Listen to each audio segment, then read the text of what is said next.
ഓം ശ്രീ ഗുരുഭ്യോ നമ. SMECT KP astro സെൻറ്ററിലേക്ക് ഏവർക്കും സ്വാഗതം. നിങ്ങൾക്കും നിങ്ങളുടെ കുടുംബാംഗങ്ങൾക്കും സർവ്വ ഐശ്വര്യങ്ങളും ഉണ്ടാവട്ടെ എന്ന് പ്രാർത്ഥിക്കുന്നു. ഇന്നത്തെ നമ്മുടെ വിഷയം വക്രശനി തരുന്ന ഗുണദോഷങ്ങളെക്കുറിച്ചാണ്. അതിനു മുമ്പ് ഈ ചാനൽ ആദ്യമായിട്ടൊക്കെ കാണുന്നവരാണെങ്കിൽ ചാനൽ ഒന്ന് സബ്സ്ക്രൈബ് ചെയ്യുക.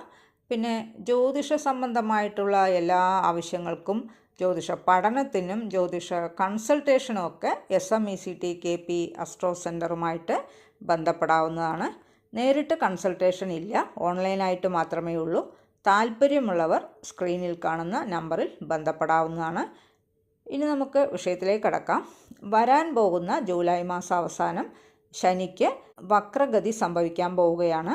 ശനിയുടെ വക്രാവസ്ഥ പൊതുവേ പ്രശ്നകരമായി കണക്കാക്കപ്പെടുന്നുണ്ടെങ്കിലുമൊക്കെ എല്ലാ രാശിക്കാർക്കും ഈ അവസ്ഥ അശുഭകരമല്ല. ഈ വരുന്ന ജൂലൈ 27-ന് കർമ്മദായകനും നീതിയുടെ ദേവനുമൊക്കെ ആയ ശനി മീനൻ രാശിയിലുള്ള രേവതി നക്ഷത്രത്തിൽ നിന്ന് ഉത്രട്ടാതിയിലേക്ക് പുറകോട്ട് സഞ്ചരിക്കുകയാണ്. ഇത് ഡിസംബർ മാസം 11-ാം തീയതി വരെയാണ്. ജ്യോതിഷപ്രകാരം ശനിയുടെ ഈ പിന്നോക്കാവസ്ഥ വളരെയേറെ പ്രധാനപ്പെട്ടതായിട്ടാണ് കണക്കാക്കപ്പെടുന്നത്. കാരണം പുറകോട്ട് സഞ്ചരിക്കുമ്പോൾ ശനിയുടെ സ്വാധീനം കൂടുതൽ ആഴമേറിയതും തീവ്രവുമായിട്ടാണ് ഉണ്ടാവുക. ശനിയുടെ ഈ അവസ്ഥ പൊതുവെ പ്രശ്നകരമായി കണക്കാക്കപ്പെടുന്നുണ്ടെങ്കിലുമൊക്കെ എല്ലാ രാശിക്കാർക്കും ഇത് അശുഭകരമല്ല. പ്രത്യേകിച്ച് ഒരു വ്യക്തിയുടെ പ്രവൃത്തികളെ അടിസ്ഥാനമാക്കിയാണ് ശനീശ്വര ഭഗവാൻ ഫലം നൽകുന്നത്. ഇതിൻ്റെയൊക്കെ അടിസ്ഥാനത്തിൽ മിഥുനക്കൂറിൽ വരുന്ന മകീരത്തിൻ്റെ അവസാനത്തെ അരയും തിരുവാതിര പുണർദത്തിൻ്റെ ആദ്യത്തെ മുക്കാൽ ഭാഗവും ചേരുന്ന മിഥുനക്കൂറുകാർക്ക് ശനി കർമ്മഭാവത്തിൽ നിന്ന് ഭാഗ്യഭാവത്തെ നോക്കിയാണ് വക്രഗതിയിൽ സഞ്ചരിക്കാൻ പോകുന്നത്. ഈ വക്രഗതി കൊണ്ട് ആരോഗ്യപരമായ കാര്യങ്ങളിലൊക്കെ നല്ല ഒരു മാറ്റം പ്രതീക്ഷിക്കാവുന്നതാണ്. അതായത് ഈ രാശിക്കാർക്ക് ചികിത്സകൾ കൊണ്ടൊക്കെ ഗുണമാകാതിരിക്കുന്ന രോഗദുരിതത്തിലൊക്കെ കഴിയുന്ന പല രോഗികൾക്കും നല്ല മാറ്റമൊക്കെ ഉണ്ടാകും. ശരിയായ സമയത്ത് ശരിയായ വിധത്തിലുള്ള ട്രീറ്റ്മെൻറ്റൊക്കെ ഇവർക്ക് കിട്ടുകയും അതുവഴി രോഗശമനം ഉണ്ടാവുകയും ഒക്കെ ചെയ്യാനുള്ള സാധ്യത ഏറെ ഉള്ള ഒരു സമയക്കാലം തന്നെയാണ്. പിന്നെ അച്ഛൻ്റെ വഴിയിൽ പൂർവിക സ്വത്ത് തർക്കത്തിലൊക്കെ ഉള്ളവരാണെങ്കിൽ, കോടതിയിൽ പ്രശ്നങ്ങളൊക്കെ ഉള്ളവരാണെങ്കിൽ അവയിലൊക്കെ ഒരു നല്ല തീരുമാനമൊക്കെ ഉണ്ടാവുകയും ആ സ്വത്തൊക്കെ കിട്ടാനുള്ളൊരു സാഹചര്യവും ഏറെ ഉള്ള ഒരു സമയമാണ്.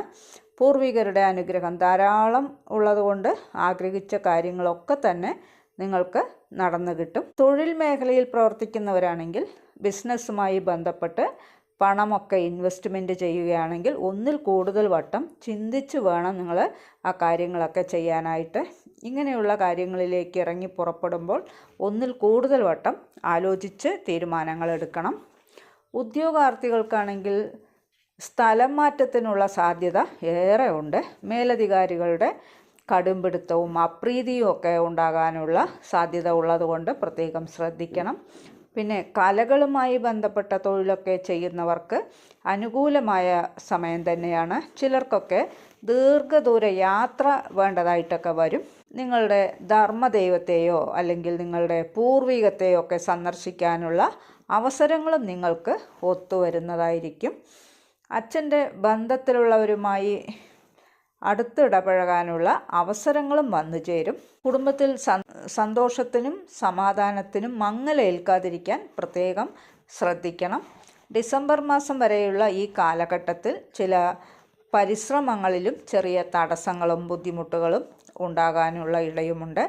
പിന്നെ വീട്, വാഹനം എന്നിവയുമായി ബന്ധപ്പെട്ട കാര്യങ്ങളിലൊക്കെ നല്ല നിലയിൽ തന്നെ നടന്നു കിട്ടും. മക്കൾക്ക് ഉയർച്ച ഉണ്ടാകുന്നത് വഴി അഭിമാനിക്കാനുള്ള അവസരങ്ങളൊക്കെ തന്നെ ഉണ്ടാകും. ശത്രുശല്യം കുറയും. എന്നിങ്ങനെയുള്ള കാര്യങ്ങളിൽ വഴക്കിൽ വിജയമൊക്കെ ഉണ്ടാകും. കടമൊക്കെ കൊടുത്തിട്ടുള്ളവർക്ക് കൊടുത്ത കടം തിരിച്ചു കിട്ടാനുമുള്ള സാധ്യത ഏറെ കാണുന്നുണ്ട്. ഭാര്യാഭർത്താക്കന്മാർക്കിടയിൽ വിട്ടുവീഴ്ച ആവശ്യമായൊരു സമയമാണ്, പ്രത്യേകം ശ്രദ്ധിക്കുക. പൊതുവെ മിഥുനൻ രാശിക്കാർക്ക് ഗുണദോഷ സമ്മിശ്രമായിട്ടുള്ള ഒരു സമയമാണ്.